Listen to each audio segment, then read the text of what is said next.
Ladies and gentlemen, while a celebration of our country's 250 years was taking place outside of the White House in Washington, D.C., Democrats thought it would be a good idea to host their own counter event at a town hall in New York City.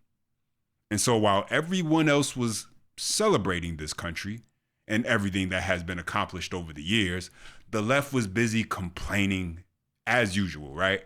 Complaining about how they can't love this country, they can't appreciate this country, they can't even acknowledge the good this nation has done and how it has changed the lives of millions of people for the better. And when you ask why, it's for one reason only: because Donald J. Trump is the president. And so we're going to get into all of that and more, but first let's start right here. USA! USA! USA! USA! USA! Yeah, so this was literally a once-in-a-lifetime event for a once-in-a-lifetime moment. 250 years of celebrating this country and all that has been accomplished throughout the years. But Democrats could not see past any of that because, well, we know why. They hate the president so much that a celebration of any kind that has to do with this country is not possible for them to enjoy. But let's go ahead and jump into this next part, because this is the part that has the left completely foaming at the mouth, because how dare anyone say anything about their precious Obamas. Take a listen. And lastly, Michelle Obama is a man. Am I right, America? Ladies and gentlemen, Josh Hogan. You know something about that? As much as liberals will try and make themselves out to be the victim because of what was said, and listen, if you want to say that it was done in bad taste, maybe something like that shouldn't have been said, fine. But let's just remember, these are the same people throughout almost all of mainstream media. You constantly find individuals who will call the president a pedophile with no actual proof. CNN, MS Now, ABC, shows like The View, they have no problem letting that kind of rhetoric fly. And so the idea that there should be some level of political decency, okay, fine, there should be. Only problem is they don't even bother with it themselves. They don't bother to practice it themselves, but then are quickly to turn around and criticize anyone who says something they don't like. But let's continue. If you were going to create an image, Steph, of American decline, you could not have created an image that echoed better back to Roman times than this. The gladiator-like spectacle in front of the White House on the emperor's 80th birthday. I think it was alarming for a lot of reasons. And unfortunately, I think a lot of our leaders don't remember those echoes of history. Well, that's one. And so, ladies and gentlemen, I got to show you this, because while at the same time you got Democrats, you got the mainstream media, MS Now, you have the left, they're freaking out. They are highly upset that the president decided to hold a UFC fight in an entire event, a spectacle at the White House, on the White House lawn, ladies and gentlemen.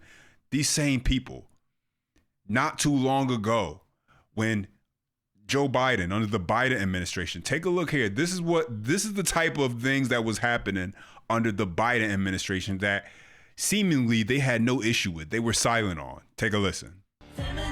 Welcome to the White House. Thank you. Happy Pride Month. Happy Pride Year. Happy Pride Life. Can we take a little video? Hi, Mr. President. It is an honor. Fans' rights are human rights. Oh, it's a video. Oh, it's a video.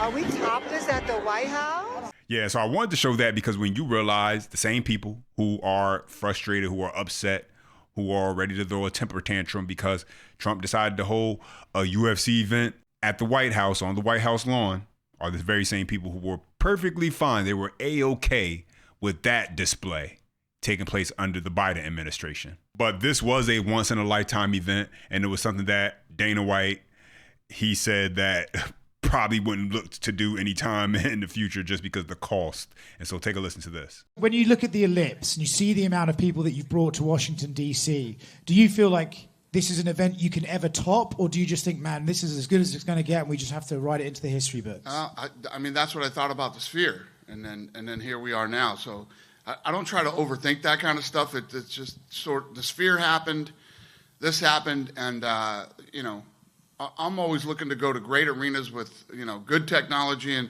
give fans that show up the best experience I possibly can. You don't think there's a chance the president says, that was good, let's do it again next year? I can't afford it. There's no fucking way we can do this again. I'll never do the Sphere again, and we'll never do this again. Yeah, and so Democrats are highly pissed off. They're highly upset about the events that took place at the White House with the celebration UFC 250 freedom. And in the meantime, what they decided to do is they decided that they were going to hold their own event at the New York City Town Hall. And so they had a few celebrities show up. We're going to get into that. They had Joy Reid show up. We'll get into that. And then they had music and songs. And that's where I'm going to start you, because just take a look. Oh, you fascists bound to lose. You're bound to lose. You fascists bound to lose. Hey there, all you fascists. Let me put you straight. When you come for the rest of us, we'll fight you at the gate and you will lose. You fascists bound to lose. No one is getting left behind this time. No one is getting left behind. Not this time. No one is getting left behind this time. How do we get there? Together or never get there at all. Listen, I don't know how you take these people seriously. I know they want to be taken seriously, Ed. And reality is they are dangerous because of their ideology and because of the things and how they want to destroy this country and the chaos they want to create. But it's very hard to take them seriously when you see them doing things like that. Nonetheless, you have people like Robert De Niro who showed up to this event. And take a listen to a few of the things he had to say as America is celebrating its 250 years. Check it out. Later, the letter stated, regardless of our political affiliation or whether we engage in politics or not, we all love our country. Still with me? Not so fast. The phrase, we all love our country, stuck in my throat. Because our country isn't so lovable right now. I hate to say it, but loving our country is starting to sound like an abused spouse saying they love their abuser.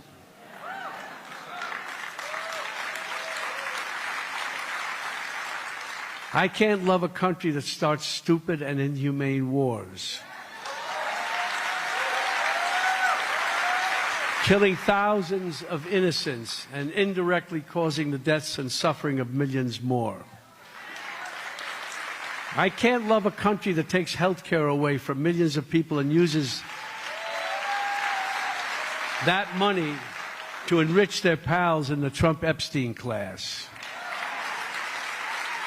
I can't love a country that sends out masked militias to shoot citizens in the streets, torture our neighbors, and separate families. I can't love a country that's led by a racist, misogynist, xenophobic tyrant.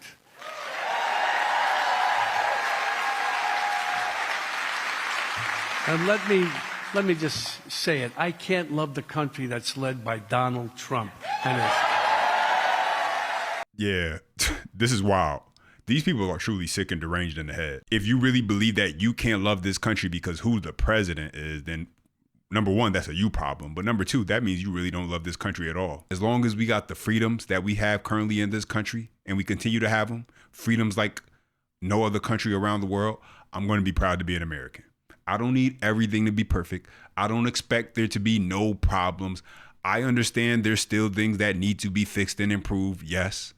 But that does not stop me from appreciating what this country is right now and what it has been. And that's regardless of who is the commander-in-chief, whether it was Biden, whether it was Obama, whether it's Trump. While, yeah, you could want the country to head in a different direction based on, your political beliefs, based on your morals, based on your values, based on those things. If the person in the Oval Office determines your love for this country, then you don't really have love for this country. But you know what it is? People put way too much emphasis on who the president is, really because some of them aren't happy with their own lives, don't take accountability for their own lives. And I mean, you talk about somebody like a Robert De Niro who was able to become one of the most successful actors, mind you, out there, capitalizing on his own talents in this country, the same country that allowed him to stand on that stage because of those talents and his recognition that he was able to garner. But he is all in his feelings because of who the president is. Democrats are in trouble because at some point, Trump is not going to be the president anymore.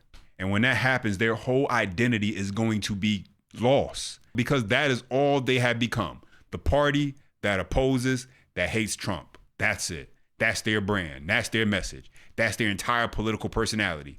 And the moment that Trump is no longer in office, wait and see. They're going to have to answer one very simple question, ladies and gentlemen. Now what? And so let's get into this next part because you got Joy Reid. Take a listen to her because she big mad also about what the president did. Check this out. Scott Pelley fired from CBS by the clack of far-right ideologues who bought it and handed it over to a zealot named Bari Weiss, who may soon... She earned those boos. She may soon also control CNN. Jim Acosta out at CNN. Karen Attiah fired from the Washington Post, and me more than a year ago. All of us shown the door for just doing our jobs, standing up to the administration, and in my case, also for speaking out against the genocide.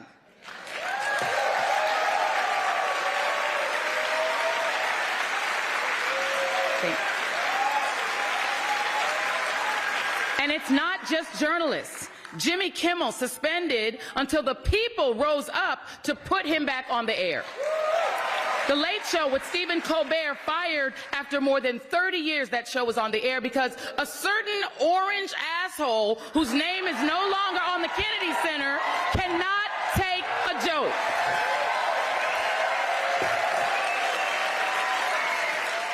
Now, what she failed to mention is that those shows' ratings were dropping, and they had been dropping for some time now.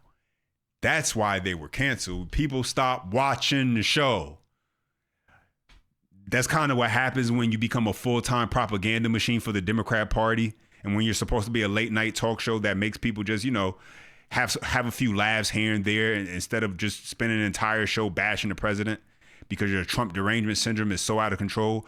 But according to Joy Reid, it's the president's fault that those shows are canceled, that they're being pulled off the air. And so I want everybody to understand something, that the left is showing everybody exactly who they are because their side is losing, because they don't have control, because they don't have the power that they feel they should have. And so because of those reasons, they don't love the country. They are not proud to be American.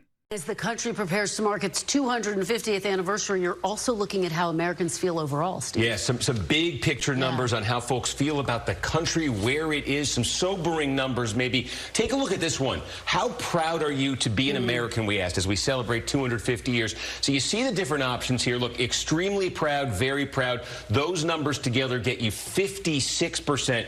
At the other end of it, only a little or not proud at all, 21%. The significance of this number is in decline, a steady 21st century decline. At the turn of the century, 3/4 of Americans were extremely or very proud. That number's fallen to 56%. What's behind this?